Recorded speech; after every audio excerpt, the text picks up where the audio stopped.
El Ministerio Apostólico de Enseñanza y Predicación Rema Internacional presenta hoy al Reverendo Fernando García Sotomayor con la proclamación de las buenas nuevas de Dios para tu vida. El mensaje de ayer, el mensaje de hoy y el mensaje para la eternidad a los que tienen hambre y sed de la palabra de Dios. Un querigma de Dios para el que oiga, el que tiene oídos para oír.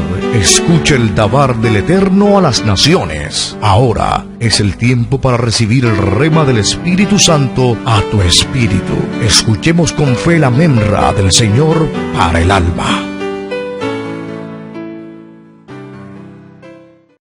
En el día de hoy vamos a continuar con la exposición de el tema que la semana pasada propusimos.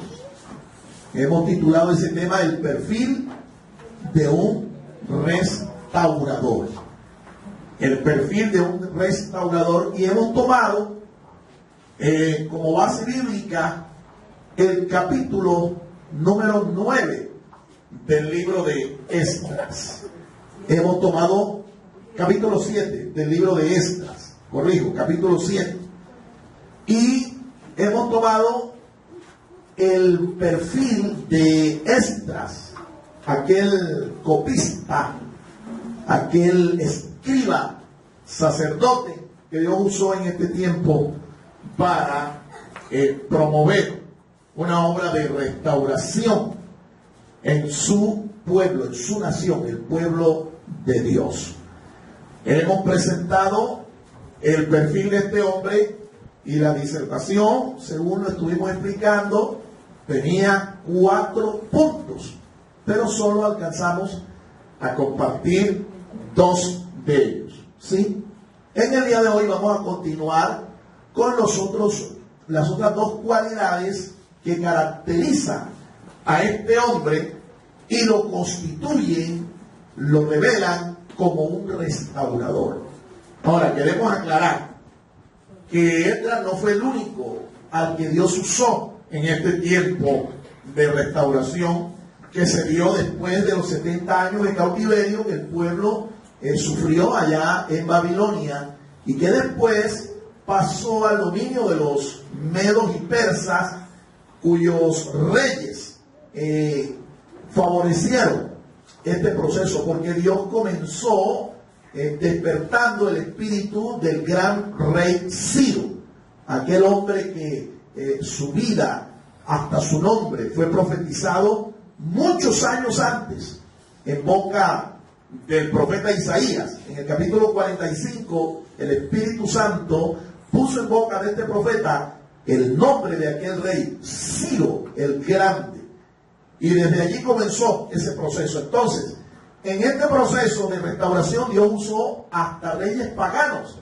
como este rey llamado Ciro, y usó a hombres como Nehemías, como Esdras, según estamos estudiando, y también usó a hombres como el profeta Zacarías, el profeta Ageo y el profeta Malaquías, y al príncipe descendiente de la casa de David, el príncipe Zorobabel, al sumo sacerdote Yeshua o Josué, como se describe acá en el libro del profeta Zacarías. Entonces, vamos a tomar un texto que nos exhorta a cada uno de nosotros como miembros de la Iglesia de Jesucristo a también hacer una obra de restauración en este tiempo. Hay un texto bíblico que hemos escogido que nos hace un llamado para ser reparadores, para ser restauradores de la obra de Dios en este tiempo, porque es evidente que la Iglesia del Señor Jesucristo en este tiempo está llamada a hacer una obra de restauración. ¿Cuántos dan gloria al Señor, hermanos?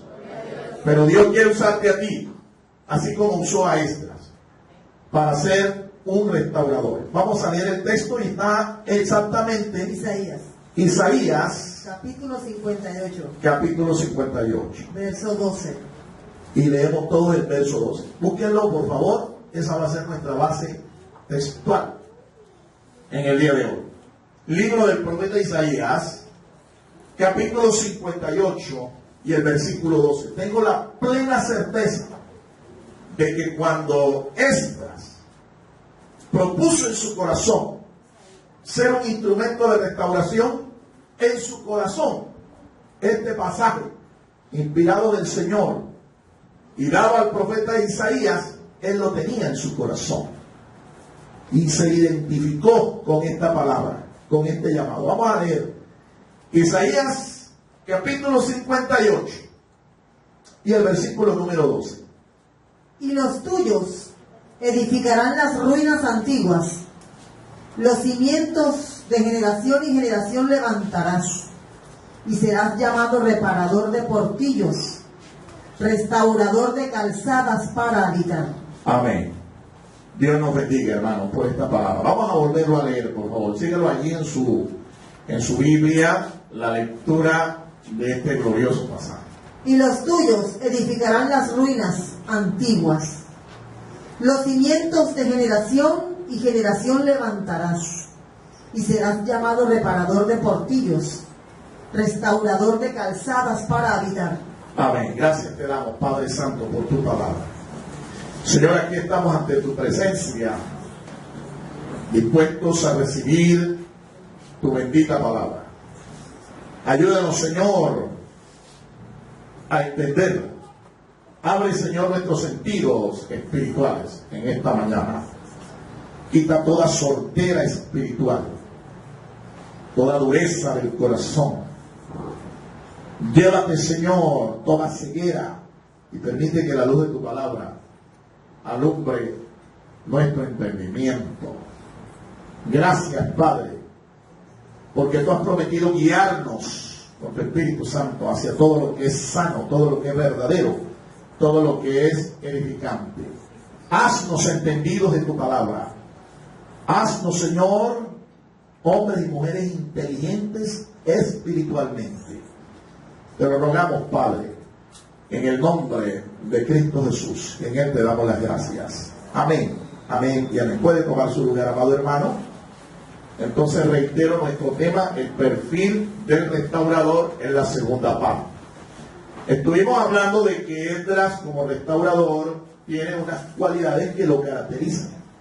Y estuvimos hablando de dos de ellas.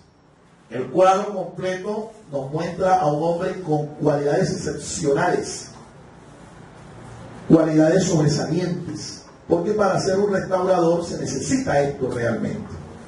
No es a cualquiera al que Dios llama para hacer una obra tan gloriosa, tan significativa, tan importante como la que hizo este hombre y los otros a los que Dios llamó. Vamos a repasar entonces las dos primeras cualidades que caracterizaron a este hombre.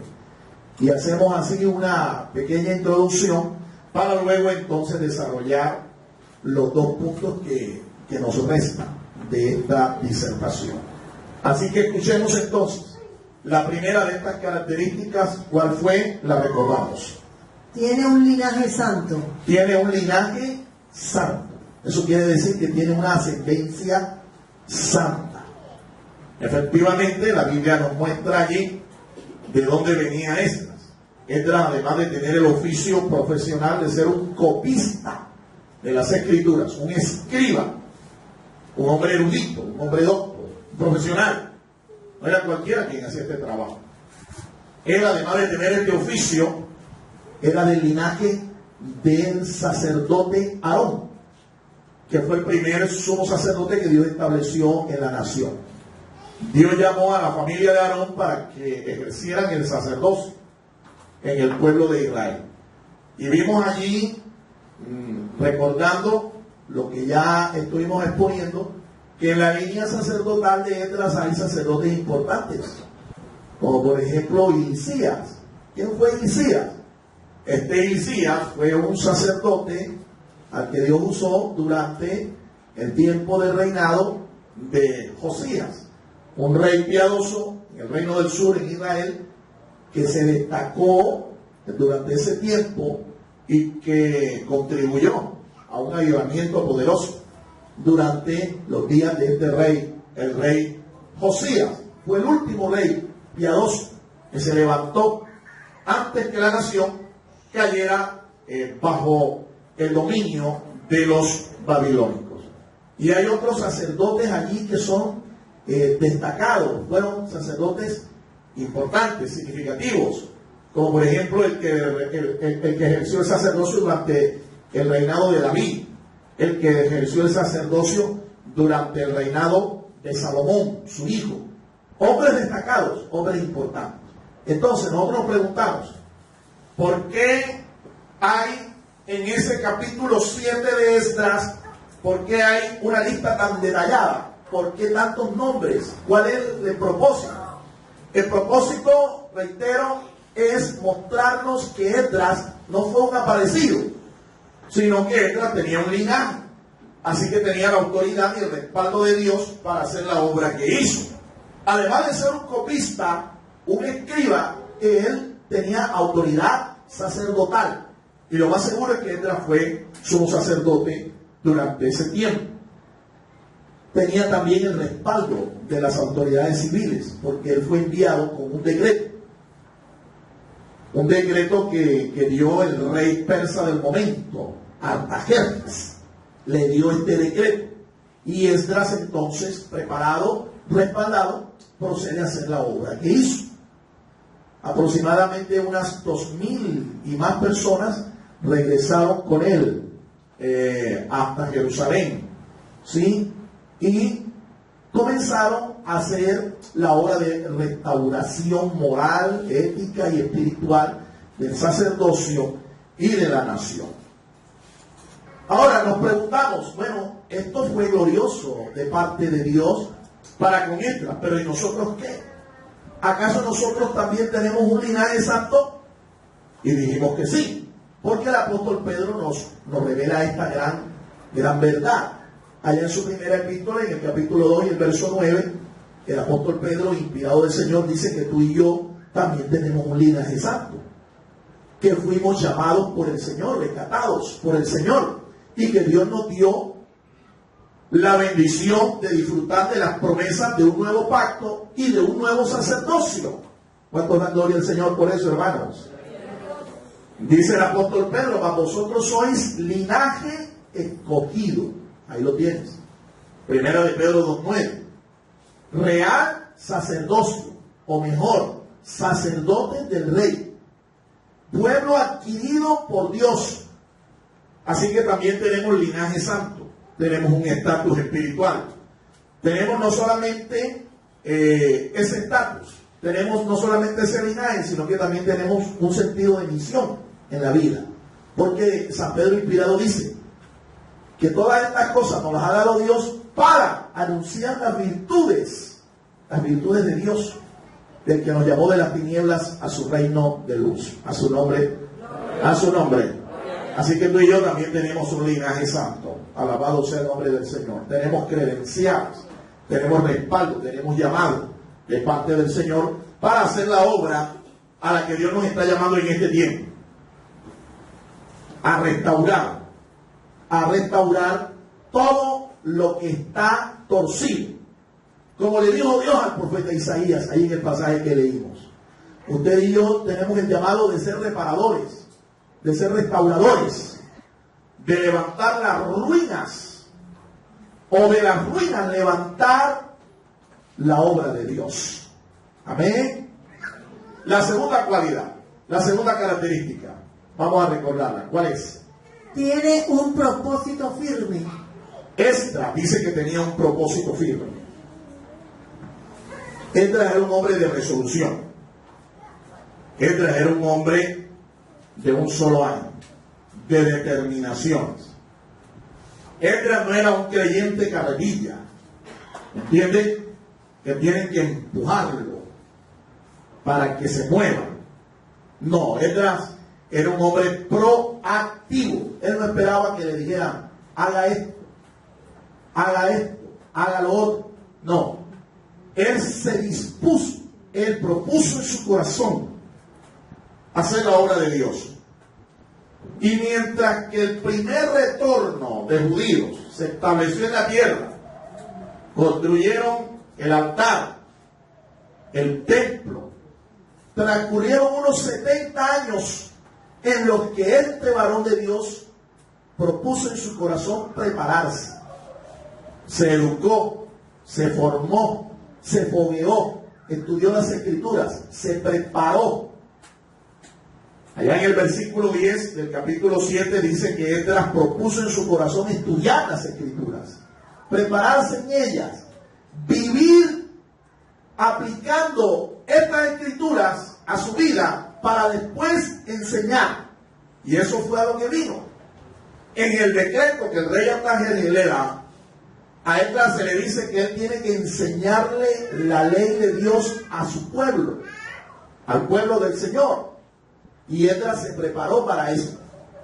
Ahí estuvimos explicando que es necesario que si usted quiere también contribuir a la edificación, a la restauración de la obra de Dios en este tiempo, usted, al igual que Esdras, tiene que hacerse un compromiso serio con la palabra de Dios.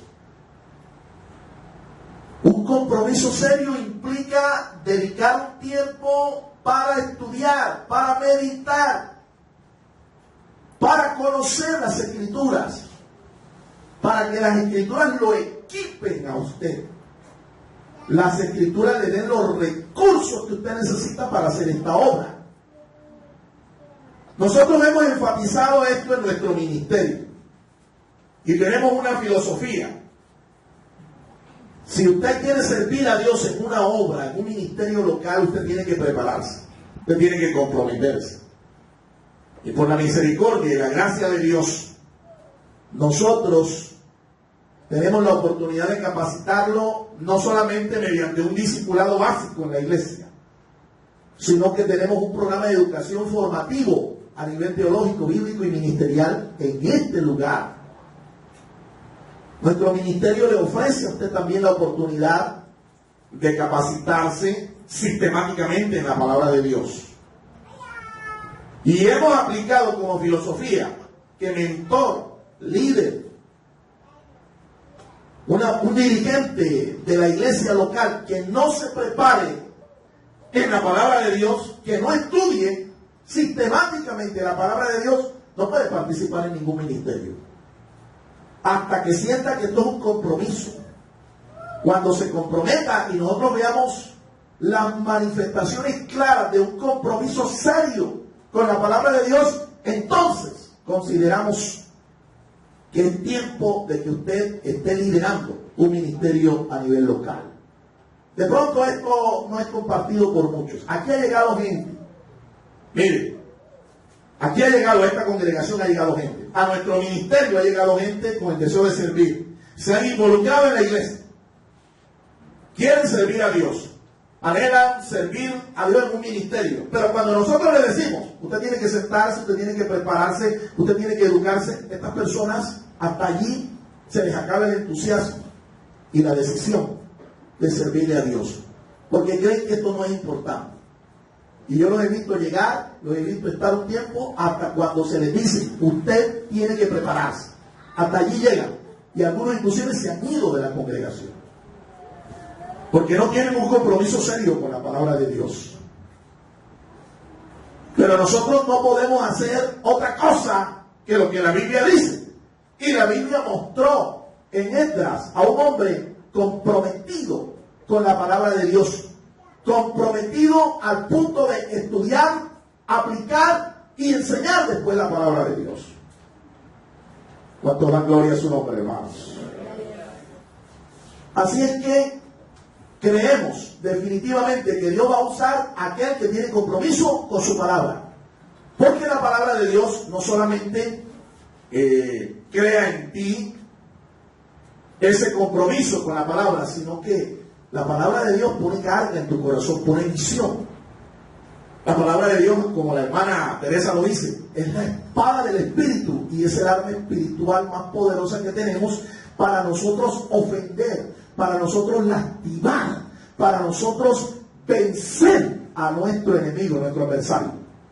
Si tú no conoces entonces la palabra, si no te educas, si no te capacitas en la palabra, tú eres un soldado indefenso. Y un soldado indefenso es el primero que cae cuando viene la batalla. Ese es el primero que resulta herido, resulta caído en la batalla. Amén, hermanos. ¿Estamos de acuerdo? ¿Estamos de acuerdo? Amén. Entonces esto no es una opción, no es si quiero, si puedo, si tengo tiempo. Para aquel que quiere servir en la obra de Dios. Esto es un compromiso. Es un compromiso, así como lo fue para Esdras. Esdras determinó, y Esdras se caracterizó por eso. Mientras que la nación estaba, el primer retorno estaba, se establecía y hacía esta obra de construir el altar y el templo, él estaba allá, en Babilonia, preparándose, educándose en la palabra de Dios, como un poderoso escriba, como un hombre docto en las escrituras. Llegó el tiempo de Dios, Dios lo envió, Dios lo respaldó, y Esdras hizo su tarea. Vamos a la tercera característica. Tiene un ministerio delegado por Dios. Un ministerio delegado por Dios. ¿Dónde vemos eso exactamente? Capítulo 7, los versículos. Versos 11 al 26. Ahí está. Un ministerio delegado por Dios. Mi amado hermano, para ejercer un ministerio, nosotros necesitamos la autorización de Dios. Para ejercer una tarea de restauración, necesitamos la autorización, la delegación de parte de Dios. Nosotros vemos aquí que Esdras tenía no solo un decreto del rey del momento a su favor, que lo respaldaba y le daba autoridad como funcionario del imperio para hacer esta tarea. La tenía, pero eso no basta. Se necesita, como en el caso de Esdras, no solo el respaldo de las autoridades delegadas, de las autoridades establecidas, como en este caso el rey Artajerjes, sino que necesitaba principalmente el permiso, la delegación, la autorización de parte del Rey de Reyes y del Señor de Señores. Un llamado se necesita para ejercer un ministerio, cualquiera que sea. Un llamado de parte de Dios. Y en eso usted y yo debemos tener la absoluta certeza de que Dios me llamó. Muchos ministros, muchas personas empiezan a servir, a hacer una tarea en la obra de Dios, en la iglesia, para la cual Dios no los ha llamado. Dios no los ha autorizado. Y después de mucho tiempo, cuando ven que la obra no avanza, que la cosa está espatinando allí, que esto ni para adelante ni para atrás, se cuestionan, se frustran, y finalmente se dan cuenta que Dios no los llamó a hacer eso. Y como Dios no los llamó, por eso Dios no respalda. Dios no va a respaldar nunca a alguien al que no ha llamado. Dios respalda es aquel a los que Él llama. Alabado sea el nombre del Señor. Así que muchas veces tú puedes estar de pronto haciendo algo para lo cual Dios no te llamó y estás en el lugar equivocado. Estás en el lugar equivocado. Y no hay cosa más peligrosa que eso. No sé si usted se acuerda de unas propagandas de un banco que salió hace un tiempo cuando se hizo un mundial, creo que un mundial de fútbol de la FIFA. Esas propagandas fueron famosas porque mostraban al protagonista de esos comerciales siempre en el lugar equivocado. Y lo peligroso que era para esa persona estar en el lugar equivocado. Eso ocurre cuando usted comienza a hacer cosas para las cuales Dios no te llamó. Como Dios no te llamó, entonces tú vas y haces aquí y haces allá. Y entonces vemos la vida de muchos creyentes en ese vaivén. De iglesia en iglesia, saltando de sitio en sitio, buscando a ver qué hacer supuestamente, buscando la bendición, buscando la gloria, buscando el poder, buscando la unción de Dios. hasta que terminan en el lugar equivocado. ¿Cuántos dan gloria al Señor, hermanos? Ahora veamos allí, en esos pasajes, cómo se revela eso de que una persona como Esdras necesitó la delegación de Dios. Delegación es autoridad, para que entendamos las cosas con claridad. Delegación es autoridad, no es poder. La persona puede tener mucha capacidad, mucha competencia, muchas habilidades, muchas destrezas, pero eso no le sirve para hacer la obra de Dios, hasta que Dios lo llama y lo autoriza. Entonces, con la autoridad de Dios, sí tienes permiso para hacer lo que estás haciendo. Veamos cómo se revela esta verdad aquí, en este tercer punto. Versos 11 al 26. Esta es la copia de la carta que dio el rey Artajerjes al sacerdote Esdras, escriba versado en los mandamientos de Jehová, en sus estatutos a Israel. Artajerjes, rey de reyes, a Esdras, sacerdote y escriba erudito en la ley del Dios del cielo, paz. Por mí es dada orden que todo aquel en mi reino, del pueblo de Israel y de sus sacerdotes y levitas que quiera ir contigo a Jerusalén, vaya. Porque de parte del rey y de sus 7 consejeros, eres enviado a visitar a Judea y a Jerusalén, conforme a la ley de tu Dios que está en tu mano, y a llevar la plata y el oro que el rey y sus consejeros voluntariamente ofrecen al Dios de Israel, cuya morada está en Jerusalén. Y toda la plata y el oro que halles en toda la provincia de Babilonia, con las ofrendas voluntarias del pueblo y de los sacerdotes que voluntariamente ofrecieren para la casa de su Dios, la cual está en Jerusalén. Comprarás pues diligentemente con este dinero becerros, carneros y corderos, que está en Jerusalén.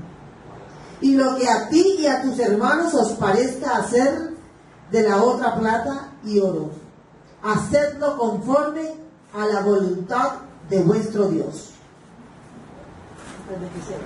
Hasta el verso 26. Los utensilios que te son entregados para el servicio de la casa de tu Dios, los restituirás delante de Dios en Jerusalén. Y todo lo que se requiere para la casa de tu Dios, que te sea necesario dar, lo darás de la casa de los tesoros del rey.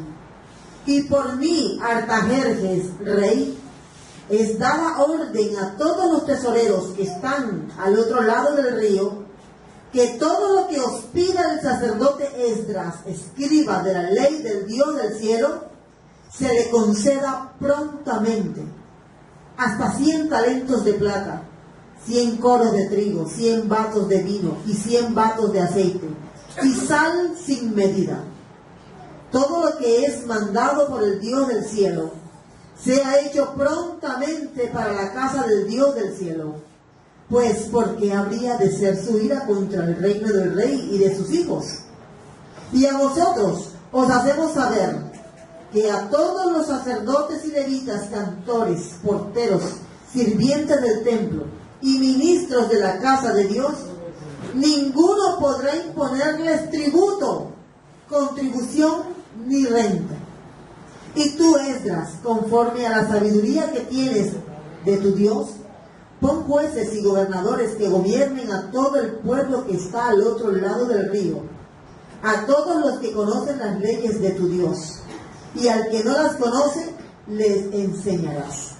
Y cualquiera que no cumpliere la ley de tu Dios y la ley del rey, sea juzgado prontamente, sea a muerte, a destierro, a pena de multa o prisión. Amén. Un decreto, si lo ve, de mano del rey Artajerjes. Con esa autoridad, Esdras se dispuso a hacer la obra que hizo. Pero, note que en los versículos que se han leído, el mismo rey Artajerjes reconoce que todo esto era por mandato de Dios, el Dios del cielo. Así que estamos reiterando lo dicho.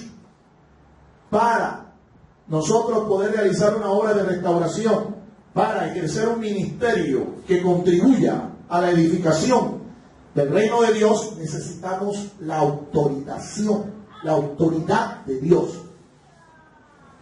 Y cuando las cosas vienen así, hasta los hombres terminan respaldando la obra de Dios, los hombres paganos, como este rey Artajerjes. ¿Estamos entendiendo, hermanos, el asunto? Ahora veamos, en el pasaje se describe una cantidad de cosas que Esdras tenía que hacer con la autoridad que se le fue concedida, ¿no? Que le fue concedida. Miremos. Esdras recibió autoridad de la ley civil y la ley divina para ejercer su ministerio. Lo que estamos diciendo. No solamente se necesita el respaldo, la delegación, la autorización de una autoridad humana aquí establecida. Necesitamos principalmente el respaldo de Dios. Lo que es de Dios es lo que permanece. La obra de Dios es la que permanece. Por eso, si usted es un hijo de Dios, si realmente usted ha nacido de nuevo, a usted nada ni nadie lo puede apartar de la casa de Dios. Ningún profeta, ningún soñador, ningún visionario, ninguna profecía, ningún mover, sueño o lo que sea, lo puede mover de la casa de Dios. Porque los que son hijos de Dios permanecen en la casa de Dios. Sus tareas ministeriales involucraban administrar el tesoro de la casa de Dios. Mire, note que en el decreto se autoriza a Esdras a recibir una ofrenda de parte de los tesoros del imperio y de parte de todos los levitas, sacerdotes y judíos que vivían en el imperio. Algo interesante.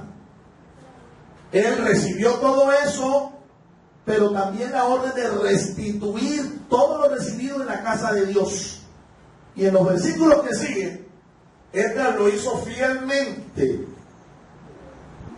Todo lo que le entregaron, todo lo que recibió como ofrendas para la casa de Dios, lo llevó hasta Jerusalén y lo entregó fielmente. Y dice el texto, ahí, en el capítulo 7, en los versos que están más adelante, dice que por peso y por cuenta se anotó todo en aquel tiempo.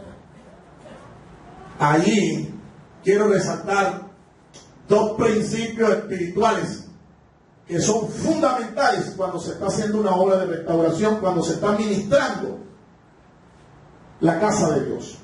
Número uno, un ministro, un pastor, no debe manejar la finanza de su iglesia. No debe manejar la finanza de su iglesia. El principio es sencillo de entender. Manos fuera del tesoro, libros abiertos. En esta congregación, el día que usted quiera ver en qué se invierten aquí los fondos, en qué se invierte lo que se recauda por ofrendas, por diezmos, por votos, por primicias, usted lo puede ver, porque los libros no están cerrados, están abiertos para usted. Segundo, Dios es testigo, y aquí el tesorero del administrador de la iglesia lo sabe. En esta iglesia yo no toco un centavo de lo que entra, ni mi esposa tampoco. Hay un administrador. Yo sí soy el ordenador de gastos de esta iglesia, como quien dice, el ministro de Hacienda, pero quien lo administra, quien hace los pagos, quien recauda, quien contabiliza, quien sistematiza todo, es otra persona. Y eso es saludable, y además de que es saludable, es bíblico. La mayoría de las iglesias, las congregaciones cristianas de hoy, sufren muchas veces por escándalos. Y la mayoría de estos escándalos siempre son de origen financiero, porque no se manejan estos principios. Segundo, por eso es que es importante. Usted escuchó un anuncio ahora. de que hay un sobre por allí que está mal diligenciado con una ofrenda significativa, porque no tiene el nombre de la persona, no tiene los datos que se requieren para que se lleve al sistema contable de la iglesia. Y no solo eso, sino para poder rendir cuentas ante el Estado, ante la DIAN, de nuestros ingresos y nuestros ingresos. Entonces, yo sé muchas veces que la intención de muchos hermanos cuando dan una ofrenda es de que solamente lo sepa Dios, pero resulta de que aquí nosotros tenemos que dar cuenta. Y por eso es que las cosas se tienen que hacer con claridad. Hay un sistema de contabilidad, hay un programa contable que maneja las finanzas de esta iglesia, las administra, las sistematiza. Hay un contador profesional que nos ayuda a presentar los informes financieros de la iglesia. Entonces le vamos a rogar a usted, mi amado hermano, que se meta en el orden de Dios, porque Dios bendice el orden. Esdras fue un hombre fiel y todo lo que recibió lo restituyó cuando llegó allá a Jerusalén y lo entregó a los sacerdotes allá del templo. San Pablo dice que usted y yo, como administradores de los misterios de Dios, se requiere de cada uno de nosotros que sea hallado fiel. ¿Cuántos dan gloria a Dios, hermanos? Digamos. Sus tareas ministeriales involucraban la administración de la justicia civil en el pueblo. Sí, señor. Usted lo puede ver, que el decreto le autorizaba para que él montara jueces. No solamente maestros de la palabra, como lo hizo Esdras, sino que también tenía la autorización de montar jueces para administrar los asuntos civiles de la nación. En el libro de Nehemías usted va a encontrar que es un libro paralelo a este tiempo de restauración, que Esdras y Nehemías ejercieron esta tarea, montaron jueces en toda la nación para resolver la situación civil, no solamente de los sacerdotes, sino de todo el pueblo. ¿Por qué?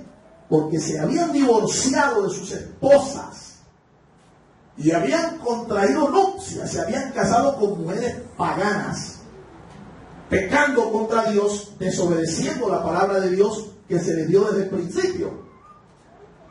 Así que la tarea de Esdras era dura. Él y Nehemías tuvieron que poner jueces para resolver esta situación civil que afectaba a todo el pueblo, no solo al sacerdocio, a los levitas, sino a todo el pueblo. Y usted va a encontrar que el capítulo 10 de Esdras termina con la disolución, el divorcio de 113 hombres que se casaron con mujeres paganas. 113 divorcios. ¿Quién los presidió? Esdras.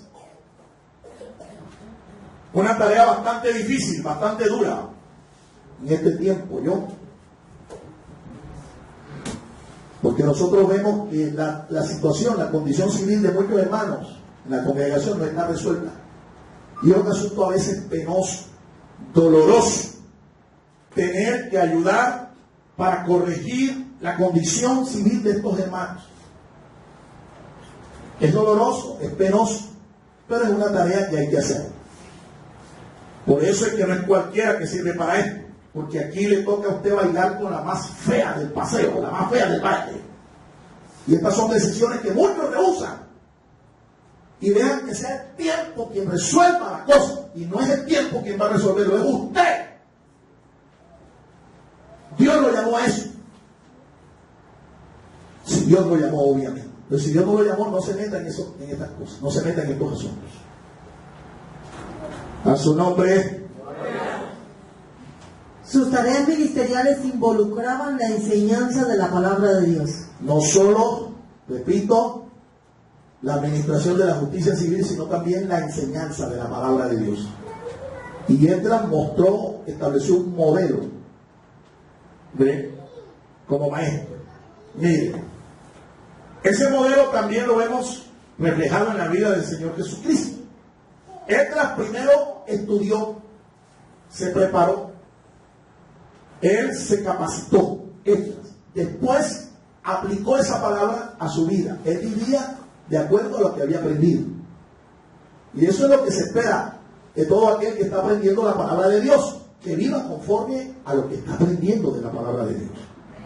Es decir, que aplique, que practique lo que está aprendiendo. Y tercero, dice que él después enseñó. Entonces, mire, se capacitó. 2, aplicó. Y 3, enseñó. Ahí está el modelo. ¿Cuál es el problema de muchos de nosotros hoy en día? Queremos empezar, pero al revés. Queremos empezar enseñando. Pastor, si yo puedo enseñar, si yo puedo predicar, yo puedo ministrar, yo puedo. Sí, pero la pregunta es, ¿ya te capacitaste? La pregunta es, ¿y tú estás practicando lo que has aprendido de la palabra de Dios? ¿Cómo está tu vida? ¿Es consecuente tu vida con tu profesión de cristiano? Con lo que conoces de la palabra de Dios. Y ahí es donde la puerca tuerce el rabo, como decimos nosotros. ¿Ven? Porque encontramos ministros, líderes, mentores, neófitos en la palabra, ignorantes de la palabra. Y cuando tú ignoras la palabra de Dios, déjame decirte, siempre va a haber un maestro presto para guiarte, para enseñarte, y no es Dios. Satanás también es un maestro. Díselo ya a tu hermano que tienes a tu lado. Satanás también es un maestro.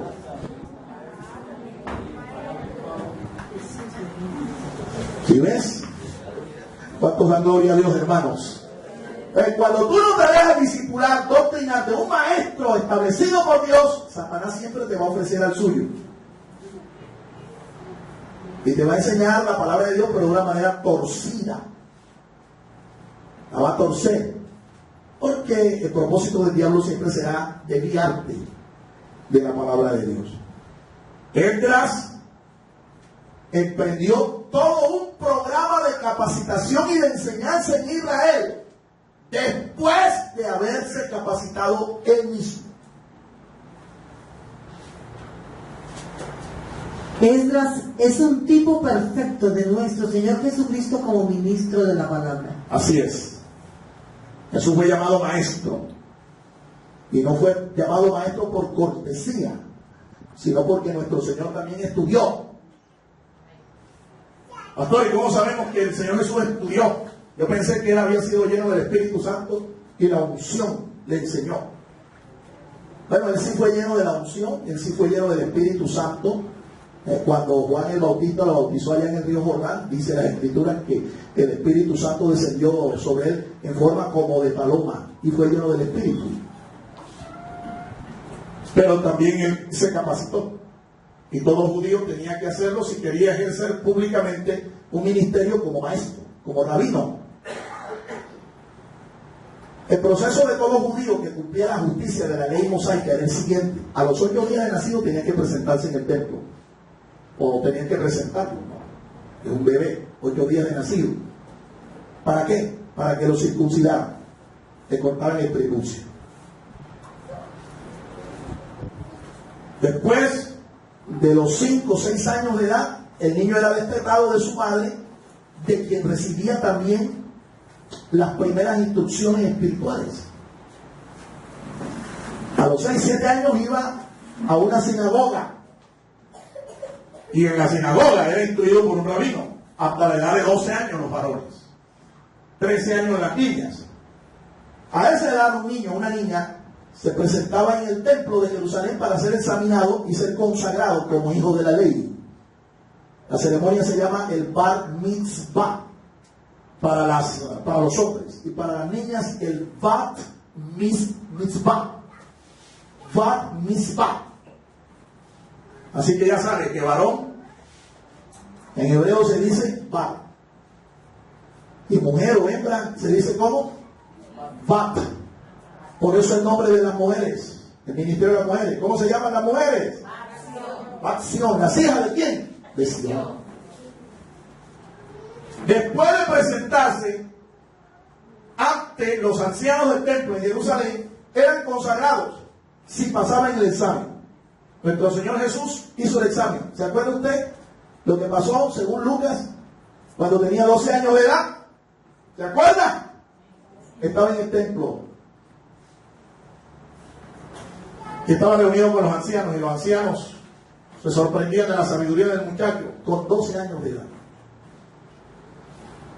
Y parece, según lo que nosotros vemos en los relatos evangélicos de Lucas, que no era Jesús el que estaba haciendo el examen, que no, más bien era él el que le estaba haciendo el examen ahí a los ancianos, a los rabinos, doctores de la ley. A esa edad entonces eran consagrados como hijos de la ley, y ellos tenían la oportunidad de seguir sus estudios, pero a nivel profesional. Desde los 12 años hasta los 30 años que alcanzaban la mayoría de edad, se capacitaban para ejercer una tarea como por ejemplo la de escriba, doctor, intérprete de la ley, un rabino, un maestro, un dirigente de una sinagoga, etcétera, etcétera, etcétera.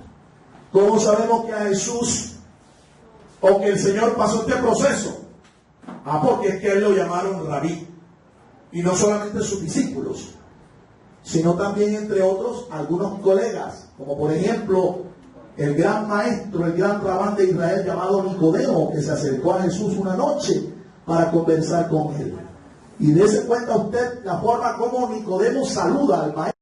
En los primeros 3 versículos, allí dice Lucas, que es el autor de este libro, lo que Jesús hizo durante su vida y ministerio. Mire el orden, observe el orden. Hechos capítulo 1, versos 1 al 3.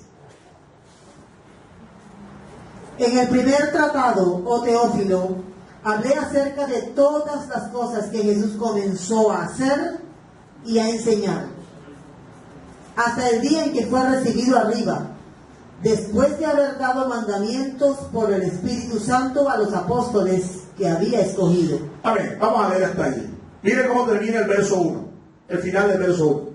Las cosas que Jesús comenzó a ¿qué? Hacer. Y después enseñar. Léalo otra vez. Las cosas que Jesús comenzó a ¿qué? Hacer. Y después enseñar. ¿Qué es lo primero entonces? Hacer, mi hermano. Ahora, hemos dicho que él se capacitó y se lo he demostrado por la palabra. Luego de capacitarse, hasta la edad de 30 años, dice Lucas que empezó un ministerio público. 30 años, dice San Lucas, que fue la edad en que Jesús comenzó el ministerio público. ¿Por qué? Porque en Israel nadie podía ejercer una profesión pública si primero no era mayor de edad, y se capacitó y era mayor de edad. Ahora, después de eso, dice Lucas, él practicó, él aplicó. Por eso a él se le llama la Torá viviente, la palabra encarnada, el verbo de Dios encarnado. Él es la palabra viva. A su nombre. Y luego dice Lucas, comenzó después ¿a qué? A enseñar. Ese es el orden. Así lo hizo Esdras, así lo hizo el Señor. Por eso él es un tipo de nuestro Señor Jesús como maestro. Continuemos. Cuarto. Vamos al punto 4. Y esta es la cuarta cualidad que usted debe tener y yo debemos tener como restauradores. Tiene un espíritu adorador. Tiene un espíritu adorador. O sea, es un adorador. Eso se deja ver en los versos que siguen ahí hasta el final del capítulo 7. Versos 27 y 28. Vamos a leerlos. Versos 27 y 28. Esdras 7, 27 y 28. Bendito Jehová, Dios de nuestros padres, que puso tal cosa en el corazón del rey, para honrar la casa de Jehová que está en Jerusalén, e inclinó hacia mí su misericordia delante del rey y de sus consejeros y de todos los príncipes poderosos del rey. Y yo, fortalecido por la mano de mi Dios sobre mí, reuní a los principales de Israel para que subiesen conmigo. Ahí está. Miren cómo termina ese capítulo, ¿no? Esdras, con la autorización de parte del rey y del Señor, él reconoce que todo es obra de la mano de Dios. Él llama a los ancianos, a los príncipes, a los levitas, a los sacerdotes y los convoca. Los convoca. Ellos se reúnen. Unos 2000 se reunieron aproximadamente. En el capítulo 8, ¿qué ve usted? El viaje a Jerusalén. El viaje. Ellos viajaron. Pero Esdras, antes de viajar, incluso, él revisó la gente que iba y se dio cuenta que no habían levitas. Y mandó a buscar a una ciudad llamada Casifia a levitas, porque se dio cuenta que no habían levitas en el templo, entre los que iban a regresar con él. Miren la importancia de esto. Esdras era un hombre que no solo tenía un espíritu de adorador, sino que él sabía la importancia de adorar a Dios como cuerpo.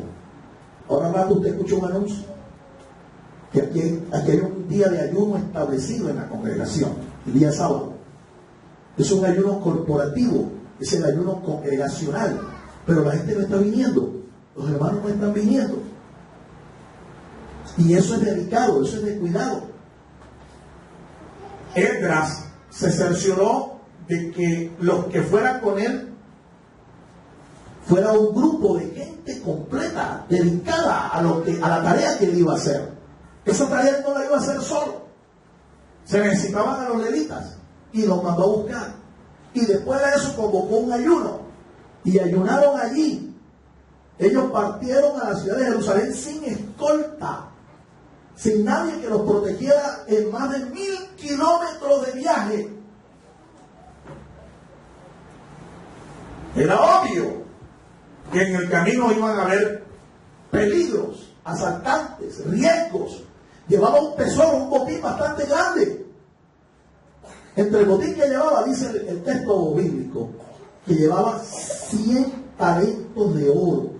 ¿Usted sabe lo que es eso en plata hoy en día? Averígüelo, esos son millones.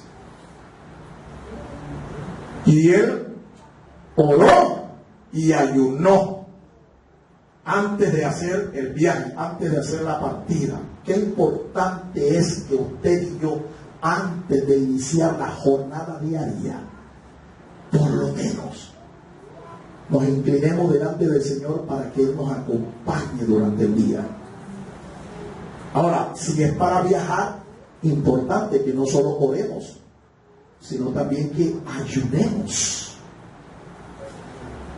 Y ellos llegaron protegidos, guardados, sanos y salvos hasta Jerusalén. Este era un hombre que tenía la casa de Dios en su corazón, y este es un principio que todo adorador debe tener bien claro. Un adorador de Dios es alguien que tiene la casa de Dios en su corazón. Primero la casa de Dios, la obra de Dios, después lo demás. Primero es lo de Dios, después lo mío propio. Si es que en realidad tú quieres adorar a Dios, como dice la Escritura, en espíritu y en verdad. Y estamos diciendo eso. Que Esdras era un hombre que tenía el reino de Dios en su corazón primero. Buscaba la justicia de Dios primero. Y Jesús lo dijo, lo ratificó. Buscar primeramente el reino de Dios y su justicia, y lo demás, la casa, el carro, la beca, la vaca, el terreno, el lote, la cuenta corriente, todo lo demás, comida, techo, vestido, salud, alimentación, educación, todo lo demás vendrá como por añadidura. La pregunta es si usted realmente está colocando la casa de Dios, la justicia de Dios, el reino de Dios primero en su vida. Porque si primero es otra cosa, déjame decirte que vas a seguir padeciendo. Vas a seguir padeciendo, he dicho. Dios no es mentiroso. Los principios de la palabra de Dios están establecidos es para que nosotros los obedezcamos. Lo que pasa es que muchos de nosotros a veces no queremos aprender por la obediencia. Buscamos el camino más difícil para el aprendizaje. ¿Cuál? La trituración, el molino, el azote, el golpe, la tribulación. Bueno, me contaba un pastor ayer que fue multado.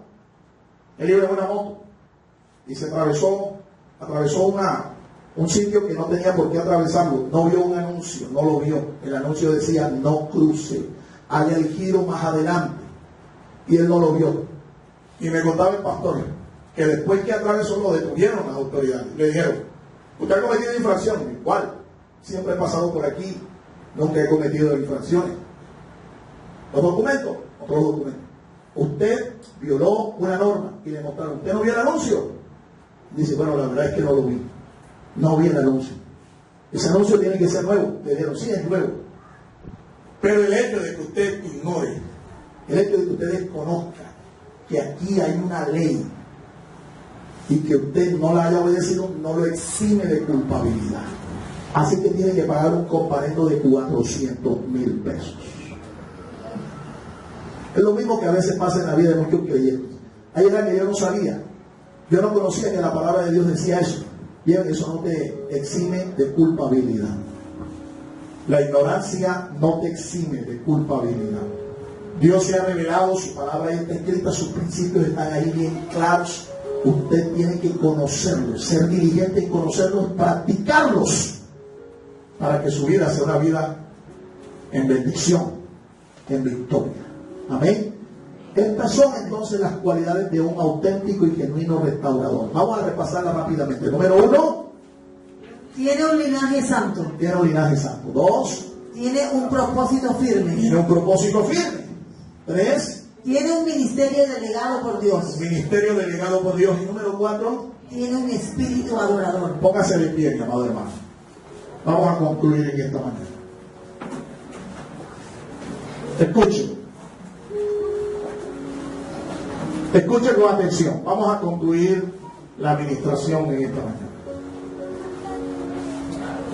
Esdras es considerado por la tradición judía un segundo Moisés. Un segundo Moisés. Todo lo que hizo. Mire todo lo que hizo. Gracias a Esdras, el judaísmo no fue asimilado por el zoroastrismo persa. Es decir, por los adoradores de Zoroastro, el mazdeísmo de los persas, la religión de los persas. Esdras arregló la composición de los libros de los salmos.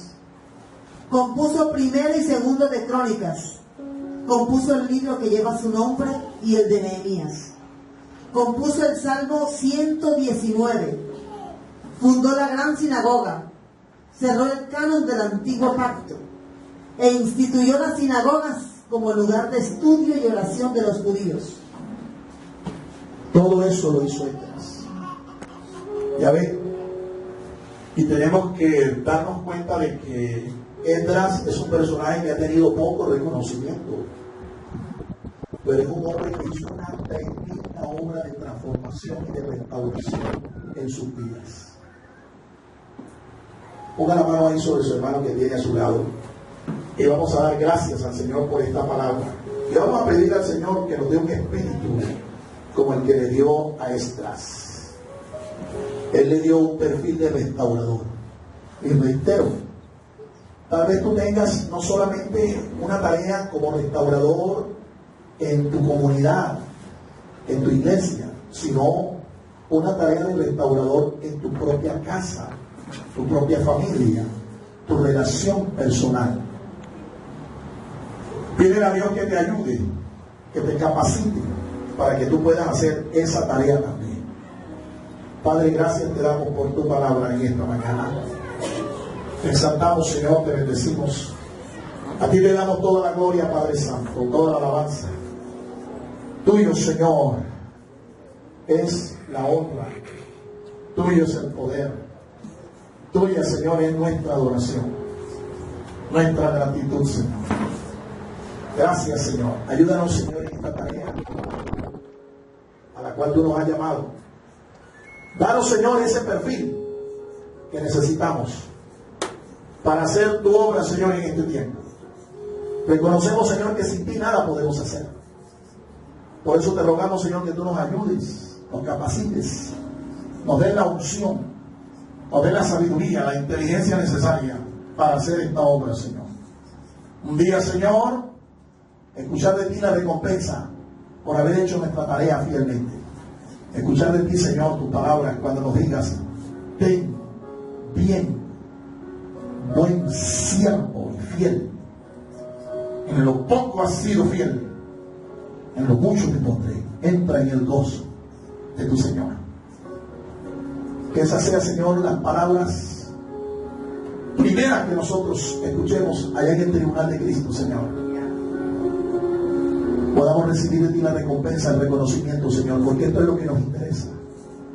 Recibir de ti la alabanza, el reconocimiento, el elogio, el aplauso, Señor. Ayúdanos, Señor, a agradarte primeramente a ti. En el nombre de Cristo Jesús. Amén. Amén y amén. Dios los siga bendiciendo, hermano. Den un aplauso bien fuerte al Señor.